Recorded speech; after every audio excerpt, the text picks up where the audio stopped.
الحمد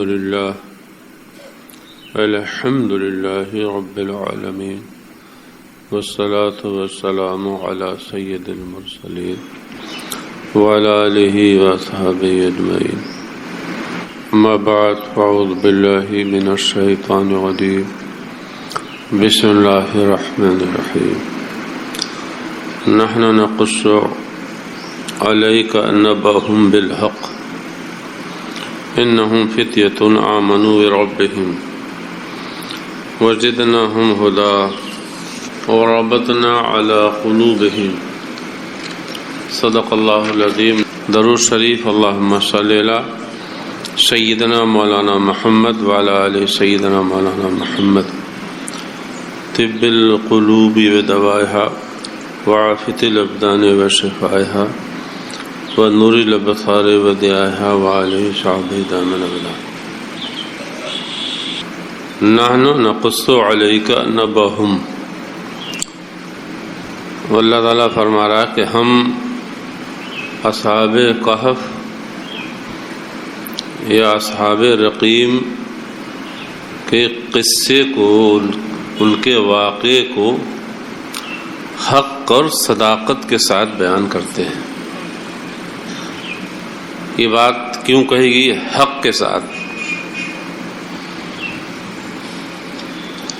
قصہ گو، تاریخ نویس، جو لوگ تاریخ لکھتے ہیں، مورخ ہوتے ہیں، اور جو قصے، کہانیاں، افسانے لکھتے ہیں، وہ اکثر و بیشتر کچھ نہ کچھ اپنے پاس سے ملاتے ہیں.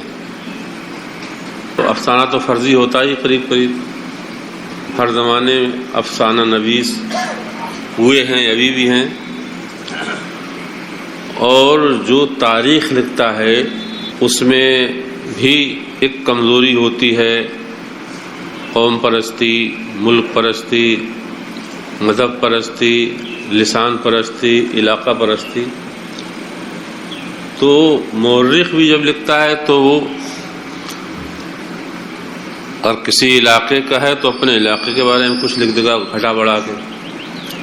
مطلب قصہ گو، تاریخ نویس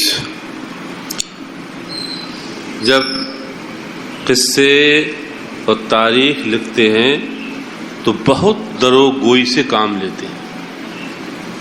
ان کا مقصد ہوتا ہے کہ ہماری یہ کتاب، ہمارا یہ افسانہ زیادہ سے زیادہ لوگ پڑھیں اور دلچسپی لیں. تو اللہ تعالیٰ نے فرمایا نحن نقص علیک.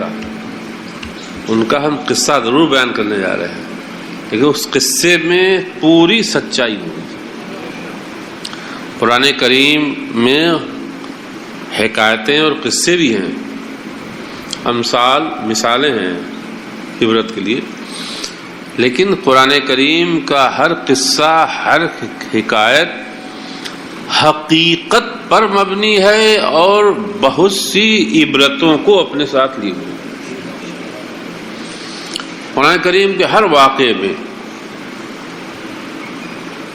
بے شمار دنیائے انسانیت کے لیے ہدایتیں ہیں، نصیحتیں ہیں، عبرتیں ہیں. یہ اور بات ہے کہ وہ فوائد، وہ ہدایتیں، وہ نصیحتیں، وہ عبرتیں انسان اپنی اپنی عقل کے حساب سے، اپنے اپنے ذوق کے حساب سے حاصل کرتا ہے. جیسے نعت، ابھی جناب بھائی نعت پڑھا تو نعت میں بھی، نعت پڑھنے والے میں کمی نہیں، کلام میں بھی کمی نہیں، لیکن مزہ جو آتا ہے حقیقی، جسے لطف کہتے ہیں، وہ انسان کے اپنے اندرونی عشق کے اعتبار سے. محظوظ جو ہوتا ہے انسان، وہ اپنے اندر، اس کے اندر کتنا میٹیریل ہے. اللہ پاک کے پیارے حبیب کی محبت، تو اب اندر کچھ میٹیریل ہے نہیں.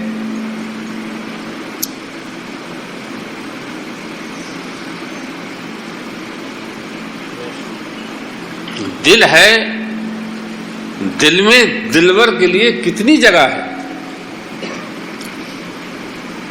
تو فرماتا نحن نقص علیک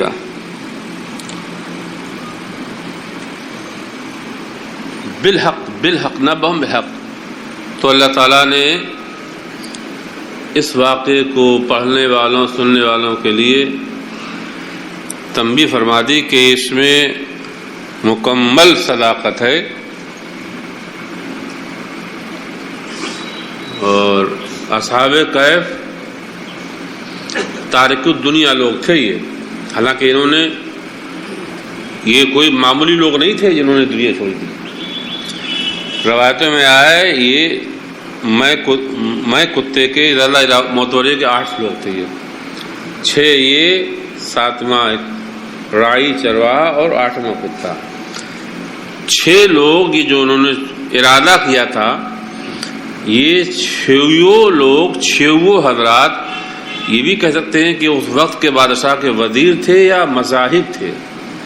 بادشاہ کے دربار میں 3 دائیں طرف بیٹھتے تھے اور 3 بائیں طرف بیٹھتے تھے بادشاہ. مطلب اصحاب اقتدار بھی تھے. ہزار بات ہے، بادشاہ کی معیت اور ہم نشینی یا وزارت تو ایک بابت تو رکھتی ہے، لیکن یہ کیسے ہو سکتا ہے کہ ایک انسان کو خدا مان لیا جائے؟ یہ دل میں ان کے اللہ تعالیٰ نے ڈالی بات. اور ساری آج کل تو ذرا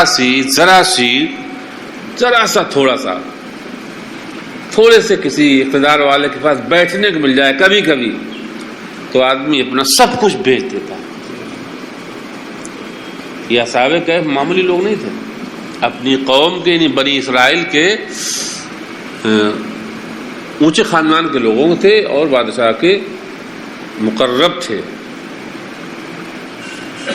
لیکن یہ دنیا کی تھوڑی سی زندگی میں اقتدار، جاہ و جلال اور یہ بادشاہوں کی صحبت،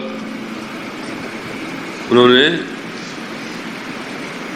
اس کی پرواہ نہیں کی، کیونکہ اللہ تعالی نے انہیں حقیقی زندگی کی لذتوں سے آشنا کر دیا تھا. اس لیے انہوں نے اس فانی زندگی کو ترک کیا اور حقیقی زندگی، باقی زندگی پر اس فانی زندگی کو ترجیح دی. نحن نقص علیک نبأہم بالحق. اصحاب کہف اور اصحاب رقیم کے قصے کو ہم بڑی دیانت اور صداقت اور سچائی سے بیان کر رہے ہیں. انہم فتیہ، وہ بہت خوبصورت حسین نوجوان تھے. آمنوا بربہم، جو اپنے رب پر ایمان لے آئے تھے. عیسیٰ علیہ السلام کے حواریوں کے ذریعے سے انہیں یہ دولت ملی تھی. جیسے ہمارے آپ کے نبی کے صحبت میں رہنے والوں کو اصحاب یا صحابہ کہتے ہیں، اصحاب یا صحابہ. عیسیٰ علیہ السلام کے اوپر ایمان لانے والوں، ان کی صحبت میں رہنے والوں کو حواری. تو یہ ان لوگوں نے عیسیٰ علیہ السلام کے حواری کی صحبت پائی تھی. صحیح لوگوں کی صحبت سے ہی صحیح ایمان نصیب ہوتا ہے.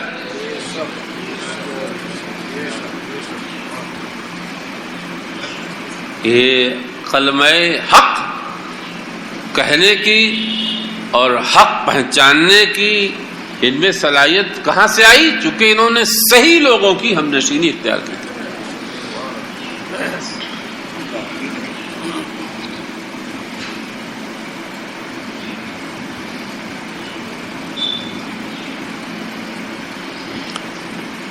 اب انہوں نے کوشش کی، ارادہ کیا، ہمت کی، تو اللہ تعالیٰ کیا فرماتا ہے؟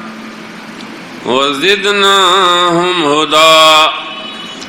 جب وہ ہدایت کے طلبگار ہوئے، جب وہ حق کے متلاشی ہوئے، جب انہوں نے حق کی جستجو کی، تو ہم نے ہدایت میں، ہم نے ان کے اندر ہدایت کا اضافہ اور کر دیا ایمان و یقین کا اضافہ اور کر دیا.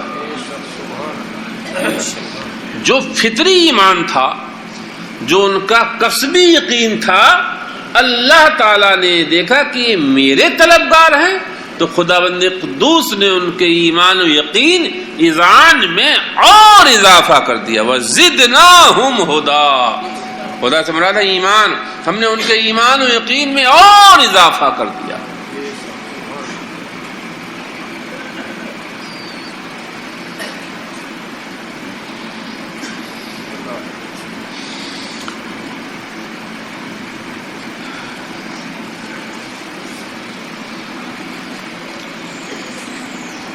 اللہ تعالیٰ کے بندوں کے اندر ایمان و یقین میں اضافہ کرنے کا مطلب ایک تو یہ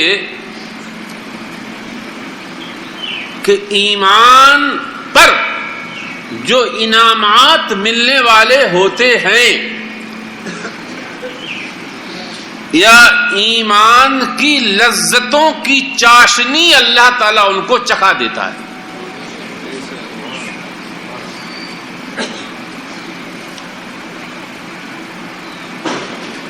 وَزِدْنَاهُمْ هُدًى اے ثَبَّتْنَاهُمْ عَلَى الدِّينِ الْحَقِّ، ہم نے ان کے قدموں کو ڈگمگانے نہیں دیا. بادشاہ کے جبر و تشدد کے باوجود، بے پناہ سختیوں کے باوجود، بہت زیادہ ڈرانے اور دھمکانے کے باوجود کہ دقیانوس انہیں طرح طرح سے ڈرا رہا تھا، دھمکا رہا تھا، یہ ٹھاٹ باٹ چھوڑ رہے ہو تم، یہ عزت یہ رتبہ جو تمہیں ملا یہ سب چھوڑ رہے ہو. بہت سے لالچ دیے اس نے، ہر طرح سے اس نے ان کو برگلانا چاہا، لیکن قدرت کو منظور کچھ اور ہی تھا. تو ایمان کے اوپر جو ثمرات مرتب ہوتے ہیں، جو اللہ تعالیٰ کی قربت، دیدار الہی، جنت کی لذتیں، ابدی زندگی کے محاسن، وہ ابدی جنت کی لافانی زندگی کی عیش و عشرت، وہ اللہ تعالیٰ ایسے لوگوں پر ظاہر فرما دیتا ہے، پھر ان کے قدم استقامت میں اور مضبوطی آ جاتی ہے. وَزِدْنَاهُمْ هُدًى، ہم نے ان کی ہدایت میں اور اضافہ کر دیا. اور دوسری چیز جو ہے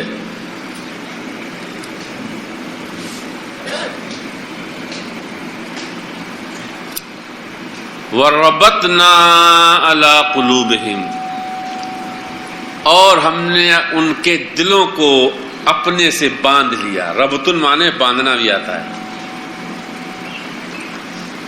اب تو جہاں درویش کا تو لفظ ہی ختم ہو گیا. اب تو مزارات یا قبروں کی جگہ کو خانقاہ کہا جاتا ہے. پہلے زمانے میں خانقاہ، اس زمانے ابھی ہمارے اس زمانے میں اب اس عرف میں خانقاہ کہتے ہیں. قرن اول یا قرن ثانی یا جس زمانے میں تصوف کا عروج ہو رہا تھا، اس زمانے میں خانقاہ کو رباط کہتے تھے.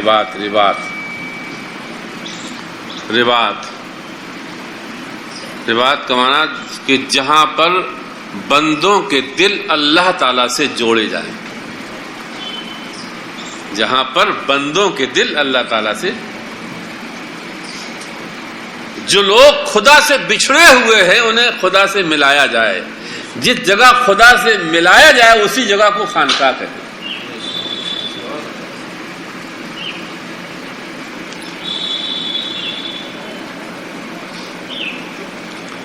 تو ربطنا وربطنا علی قلوبہم،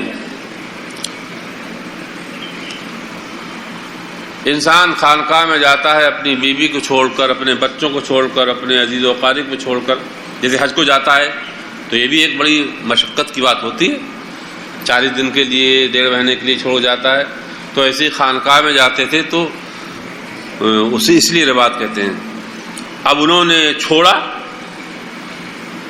جو انہیں مرتبہ، جو اقتدار ملا تھا، جو عزت ملی تھی، جو اس پہ وظیفہ دولت ملتی تھی، اہل و عیال کو چھوڑا، عیش و عشرت کو چھوڑا، دوستوں کو چھوڑا، بھائی برادری خاندان سب کو چھوڑا. اس چھوڑنے پر ان کا اپنا کتنا تھا رول؟ تو اللہ پاک فرماتا لا ربطنا علی قلوبہم، یہ ان کے دل ہم نے اپنے سے جوڑ لیے تھے، اس لیے انہوں نے چھوڑا. اور پھر بلا کسی لوم لائم، بلا کسی خوف کے ظالم زمانہ دقیانوس کے سامنے رد کر دیا اس کے عقیدے کا، ظالم و جابر بادشاہ کے سامنے اس کے عقیدے کا رد کر دیا.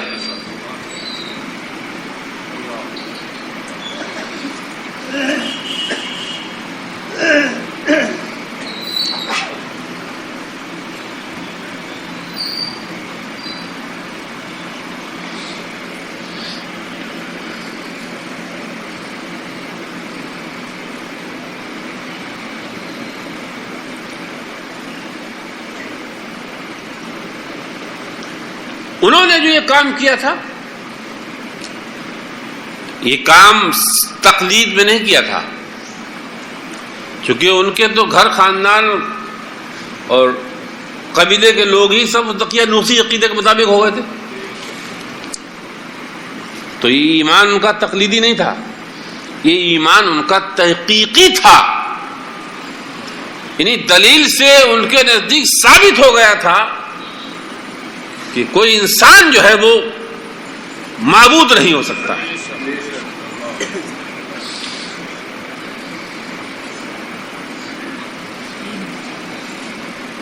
تو ابتداءً انہوں نے ہدایت خدا سے طلب کی، ابتداءً انہوں نے ہدایت خدا سے طلب کی. لیکن جب اللہ تعالیٰ سے انہوں نے ہدایت طلب کی تو پھر اللہ تعالیٰ نے ان کی جو فطری ہدایت تھی یا ان کا جو فطری ایمان تھا، اس فطری ایمان میں اللہ تعالیٰ نے اضافہ اور کر دیا. جیسے کہ حدیث قدسی ہے، اللہ تعالیٰ فرماتا ہے من تقرب الی شبرا تقربت الیہ ذراعا. ذراعا شبر مانے بالست.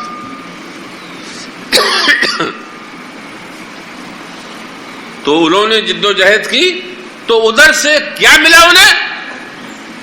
من تقرب الیہ شبرا، جو میری طرف ایک بالشت بڑھتا ہے میں اسے اپنی طرف ایک گز کھینچ لیتا ہوں.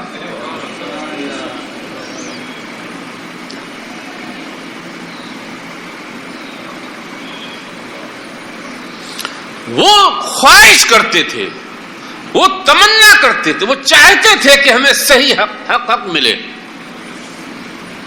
اب جسے خواہش ہی نہیں ہے، جو تمنا ہی نہیں کرتا ہے، تو خدا کو کیا غرض پڑی کہ تمہیں ہدایت دیا کرے؟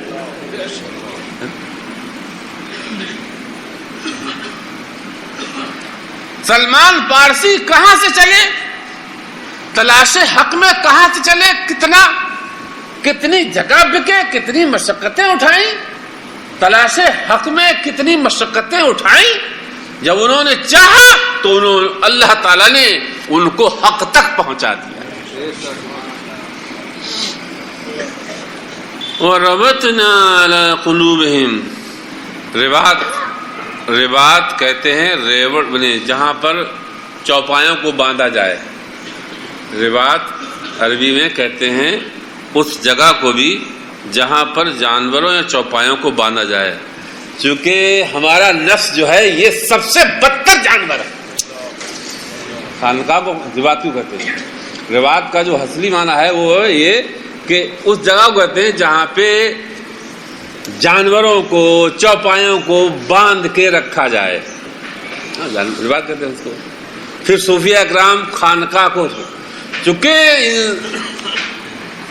ہمارا جو نفس ہے یہ نفس بدترین حیوان ہے، بدترین جانور ہے. قرآن کریم میں بھی اللہ تعالیٰ نے نفس کو حیوان سے ہی تعبیر فرمایا ہے. وما ابرئ نفسی وما ابرئ نفسی ان النفس لامارۃ بالسوء الا ما رحم ربی. الا ما رحم ربی آیا ہے، تفسیر ہو چکی 13ویں پارے کی. ما رحم ربی، عربی میں دو لفظ آتے ہیں، ایک من آتا ہے، ایک ماں آتا ہے. تو من آتا ہے عقل والوں کے لیے اور ماں آتا ہے جانوروں کے لیے، ایسے مان لیجیے. تو اللہ تعالیٰ نے اس نفس کو یہاں ماں سے تعبیر کیا، تعبیر کی. تو سب سے خراب جو چیز ہے، سب سے خراب حیوان ہے، یا سب سے خراب بدترین جانور ہے، تو وہ ہمارا نفس ہے جو ہمارے اندر موجود ہے. جتنی شر، جتنا خبث نفس کے اندر ہوتا ہے دنیا کے کسی جانور میں نہیں ہوتا ہے. جیسے بھی کتے کا ذکر آ رہا ہے، کتے کی کچھ خصلتیں بتائیں گے. تو روایت کا مطلب ہوا کہ جہاں پر انسانوں کے نفس کو باندھ کے رکھا جائے، اولیاء اللہ اپنے مریدین جو آتے تھے ان کے نفس کو باندھ کے رکھتے تھے، باندھ کے عبادت کراتے تھے، چلے کراتے تھے، ریاضت کراتے تھے. اسی لیے علماء نے فرمایا ہے کہ جو عبادت و ریاضت، جو طلب حق، تلاش حق میں کسی کے ذریعے سے راہ چلتا ہے، اس کے لیے راہ آسان ہوتی ہے. جو از خود چلنا چاہتا ہے وہ بھٹک جاتا ہے.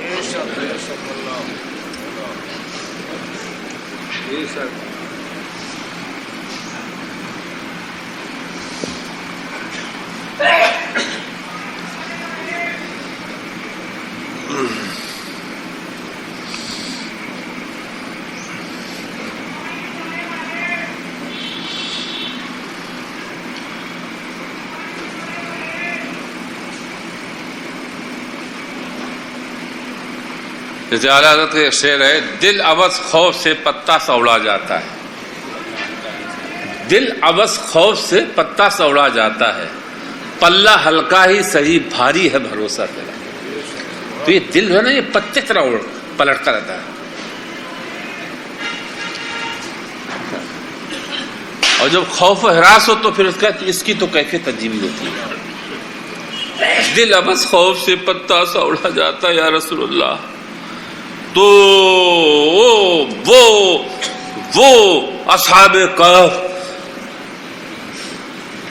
ان کے دل ادھر ادھر ڈگمگانا چاہتے تھے. جب دل میں لرزہ آتا ہے تبھی قدم ڈگمگاتے ہیں، اور جب دل میں استقامت ہوتی ہے تو پھر قدم انسان کے نہیں ڈگمگاتے ہیں. تو ہم نے ان کے دلوں کو ہم نے ان کے دلوں کو باندھ لیا، اپنے سے جوڑ لیا. قدم میں ایمان میں لغزش نہیں آئے دی. کب؟ اذ قاموا، جب وہ ظالم زمانہ دقیانوس کے سامنے کھڑے ہوئے اور اس نے اپنی بولی بلوانا چاہی تو بھرے دربار میں بولے، فقالوا ربنا رب السماوات والارض. یہ پیڑ کے پتھروں کے تراشے خدا نہیں ہو سکتے. ہمارا رب، ہمارا مالک، ہمارا خالق وہ ہے جو آسمانوں کا مالک ہے، زمینوں کا مالک ہے.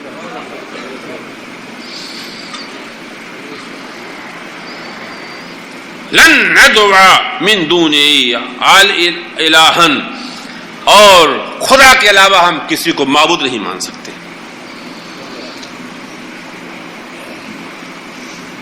لقد، اور اگر ہم نے ایسا کیا، لقد قلنا اذن شططا، اور ہم نے خدا کو چھوڑ کر، زمین و آسمان کے مالک کو چھوڑ کر کسی اور کو معبود مان لیا تو یہ بہت ہی بڑی بات ہوگی. یہ بہت حد سے بڑھ جانے والی بات ہوتی، یہ حد سے نکل جانے والی بات ہوتی. ہماری حد یہ ہے کہ ہم بندے ہیں، ہمارا کوئی خالق ہے، ہمارا کوئی مالک ہے. اس سے بڑا ظلم اور کوئی نہیں ہو سکتا ہے. ان الشرک لظلم عظیم، شرک سب سے بڑا ظلم ہے، اس سے بڑا کوئی ظلم نہیں ہو سکتا ہے. اللہ. اب بادشاہ نے کہا پھر یہ تمہارے باپ نے کیوں مانا، تمہارے دادا نے کیوں مانا؟ تمہارے خاندان والوں نے، تمہارے قبیلے کو لوگوں کی مانا، تم ہی ایک بہت بڑے پڑھے لکھے قابل بنتے ہو. جیسے کسی گاؤں میں کوئی مولانا آ جائے بن کے اور وہ ذرا تازیوں کو منع کرے اور یہ ڈھول بازوں کو اور مزارات کی گاگروں چادروں کو قوالیوں کو منع کرے، تو یہ تم بڑے بڑے مولانا بن کے آ گئے ہو، تم بہت بڑے مولانا بن کے آ گئے. یہ تمہارے باپ دادا سبھی تازیہ میندنی کرتے چلے آ رہے، تم بہت بڑے مولانا بن کے آ گئے. تو بادشاہ بولے سب نے کی مانا. اللہ اکبر.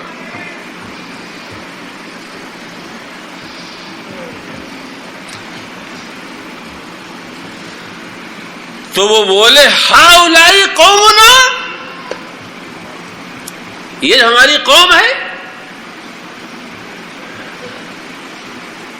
واقعات میں آیا اس دن ہم نے تھوڑا واقعات، طبیعت میری صحیح بھی نہیں تھی اور صحیح بیان بھی نہیں کر پایا. آخر میں اور بیان کریں گے تھوڑا سا. جب بادشاہ چلا گیا تھا اس کے بعد انہیں مہلت دے کر غور کر لو بھی 2-4 دن. تو جب لوٹ کے آیا 2-4 دن کے بعد تو بادشاہ نے، یہ لوگ نہیں ملے تو ان کے گھر کے لوگوں کو بلایا، باپ دادا لوگوں کو. تو باپ وغیرہ خاندان والوں کو دیا کہ بھئی وہ ہمارا خود ہی مال لے کے چلے گئے. میں کیا بتاؤں، مطلب وہ ان کے خلاف بولے، ہر خاندان کے لوگ ان کے خلاف ہی بولے. تو انہوں نے کہا ہؤلاء قومنا، یہ ہماری قوم کے لوگ جنہوں نے مالک حقیقی کو چھوڑ کر معبود بنا لیا ہے. جسے بنانا چاہیے تھا اسے چھوڑ کر کے انہوں نے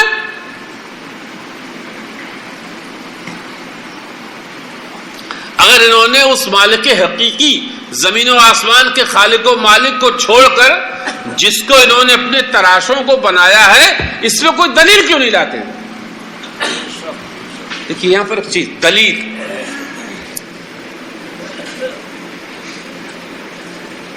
ہر عقیدے پر ایک دلیل ہونا چاہیے. قرآن کریم میں یعنی ہم جس دین کے پیروکار ہیں اس کا کوئی عقیدہ دلیل سے خالی نہیں ہے، سلطان سے خالی. برہان بھی آیا قرآن میں، سلطانن آیا ہے. اللہ تعالیٰ نے بار بار قرآن میں فرمایا ہے جو وہ عقیدہ بنائے رکھتے ہیں تو اس میں وہ سلطان کیوں نہیں لاتے، دلیل کیوں نہیں لاتے، برہان کیوں نہیں لاتے. اللہ تعالیٰ نے قرآن کو سلطان بھی فرمایا ہے، برہانن بھی فرمایا ہے.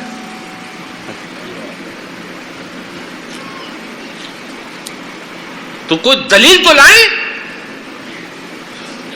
صرف جبر و تشدد، طاقت کا استعمال.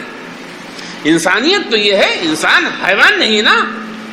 تو انسانیت تو یہ ہے کہ وہ دلیل لائے اپنے عقیدے پر. لولا یاتون علیہم بسلطان بین، کوئی کھلی دلیل لائیں اپنے مدعا پر، اپنے مطلوب پر. آج بھی کورٹ کچہری کے اندر دعویٰ بلا دلیل نہیں سنا جاتا ہے. شریعت میں بھی کوئی کسی پہ چوری کا الزام لگا دے، جب تک گواہی دلالت دلیل نہ ہو تب تک کوئی، چاہے 20 میاں جو ہے وہ اپنا تیا پانچا لگا کے بتائیں کہ اس نے چوری کری، لیکن جو قرآن و حدیث کا عالم ہے وہ کبھی اس کو دلیل نہیں بنائے گا.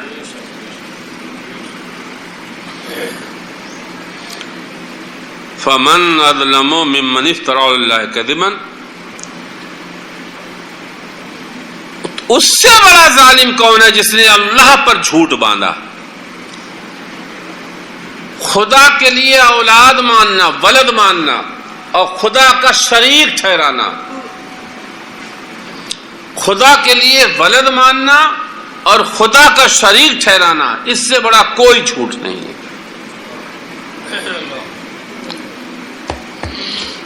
یہ تو اب اس کے بعد ان لوگوں نے، ان 6 لوگوں نے، ابھی 6 ہی تھے، یہ ہم نے بتایا ابھی 6 ہے. یہ انہوں نے مشورہ کیا کہ پورا معاشرہ خراب ہو چکا ہے، سب لوگ دقیانوس کے دباؤ میں آ گئے ہیں. اب ہم لوگوں کے ایمان کے بچاؤ کی ایک ہی صورت ہے کہ ہم لوگ گوشہ نشری اختیار کر لیں. اسی طرح کی آیتوں سے علماء نے گوشہ نشینی کو ثابت کیا ہے.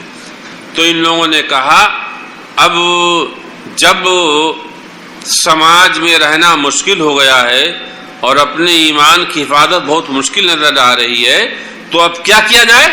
وَإِذَا اعْتَزَلْتُمُوهُمْ، تو اب ایسا کرو کہ ان سے علیحدہ ہو جاؤ. جنہوں نے مالک حقیقی کو چھوڑ کر کسی اور کو اپنا معبود بنا لیا ہے، ان لوگوں سے علیحدہ ہو جاؤ. اب اللہ تعالیٰ کا جملہ مستأنفہ ہے تو فرماتے ہیں وَمَا يَعْبُدُونَ إِلَّا اللَّهَ، اور وہ اللہ تعالیٰ کے علاوہ کسی کو معبود نہیں مانتے تھے. وہ خداوند قدوس مالک حقیقی زمین و آسمان کے پیدا کرنے والے کے علاوہ کسی اور کو معبود نہیں مانتے تھے. تو انہوں نے رائے قائم کی فَأْوُوا إِلَى الْكَهْفِ، تو وہ آ کر کے غار میں پناہ گزین ہو گئے اور وہاں پر انہوں نے اللہ تعالیٰ سے ایک دعا کی. اور ینشر لکم، غار میں پناہ گزین ہو گئے. ینشر لکم ربکم من رحمتہ، اور ان میں سے جو بڑے تھے وہ اپنے ساتھیوں سے کہہ رہے تھے کہ تمہارا رب تمہارے لیے کشادگی کر دے گا، فکر مت کرو، کھانے پینے کی پرواہ مت کرو، جو ساتھ ہے وہ لے چلو زیادہ رہا بس. ینشر لکم ربکم، تمہارا رب تمہارے لیے کشادگی پیدا کرے گا، تمہارا رب تمہارے معاملات کی حفاظت کرے گا، اپنی رحمت سے، اپنے فضل سے، اپنے کرم سے وہ دارین میں تمہیں عزتیں عطا کرے گا اور تمہارے معاملے کو آسان کر دے گا. وَيُحْيِي لَكُم مِّنْ أَمْرِكُم مِّرْفَقًا، اور اللہ تعالیٰ تمہارے معاملات میں آسانی پیدا کر دے گا، آسانیاں نکالے گا. یہ انہوں نے ایک دوسرے سے کہا بھی اور رب تعالیٰ سے دعا بھی کری. اور یہ لوگ حقیقی طور پر اللہ تعالیٰ کے ماننے والے تھے، اور جب یقین کے ساتھ آدمی دعا کرتا ہے تو اللہ تعالیٰ ان کی دعا قبول بھی کرتا ہے. حدیث میں آیا ادعوا اللہ وانتم موقنون بالاجابہ، اللہ تعالیٰ سے دعا کرو تو دعا کے وقت یقین رکھو کہ میرا مولا ہماری دعا قبول کرے گا. اب وہ لوگ غار میں چلے گئے، غار کو بادشاہ بند کر کے چلا گیا تھا. اس کے بعد اللہ تعالیٰ نے انتظام یہ کیا، وہ تو سو رہے تھے، اس میں غار بڑی کشادہ تھی، دیوار اس نے کھڑی کر دی تھی. وہ سورج کی شعاعیں بھی اللہ تعالیٰ نے وہاں نہیں پہنچنے دی.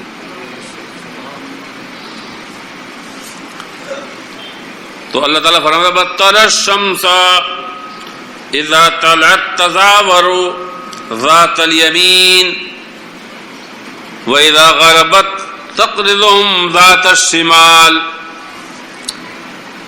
ذَلِكَ مِنْ آيَاتِ اللَّهِ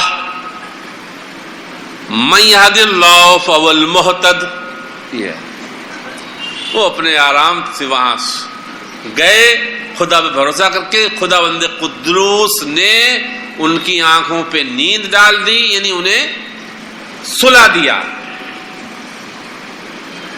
ایسا سلایا جیسے انسان موت میں سوتا ہے.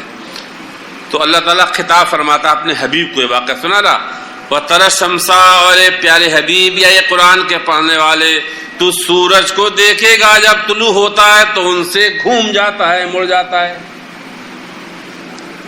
صبح کے وقت بھی سورج ادھر، ایسے اس غار کے اوپر کچھ ایسی چیزیں تھی کہ صبح کے وقت کی بھی کرنیں اس میں جاتی تھی اور ڈوبنے کے وقت بھی جاتی تھی.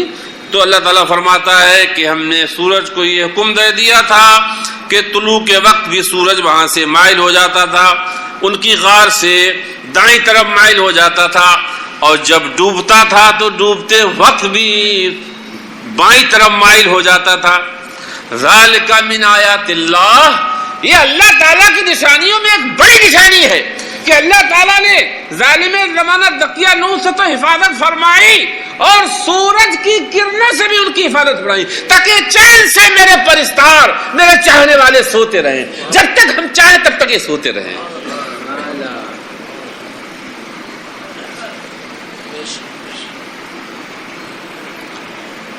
اب یہاں پر میں ایک بات،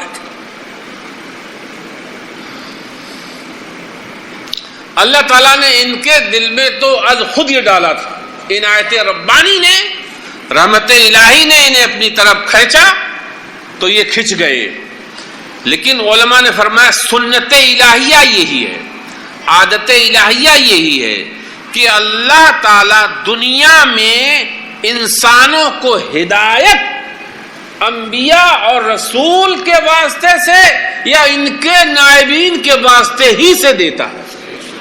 وہ کبھی کبھی شاذ و نادر اللہ تعالیٰ از خود اپنی طرف کسی کو بلا لے، کسی کو از خود کھینچ لے، ورنہ عام طور سے عادت الہیہ ہے، سنت الہیہ یہی ہے کہ وہ اپنے بندوں کو اپنی طرف کھینچنے کے لیے، بلانے کے لیے پیغمبروں کو بھیجتا ہے، رسولوں کو بھیجتا ہے، یا ان کے نائبین کو قائم فرماتا ہے، وہ دعوت دیتے ہیں، تب خدا کے بندے خدا کی طرف جاتے ہیں۔ اس لیے اس نے پیغمبر بھیجے، رسول بھیجے، کتابیں اتاری۔ استغفر اللہ ربی من کل ذنب واتوب الیہ۔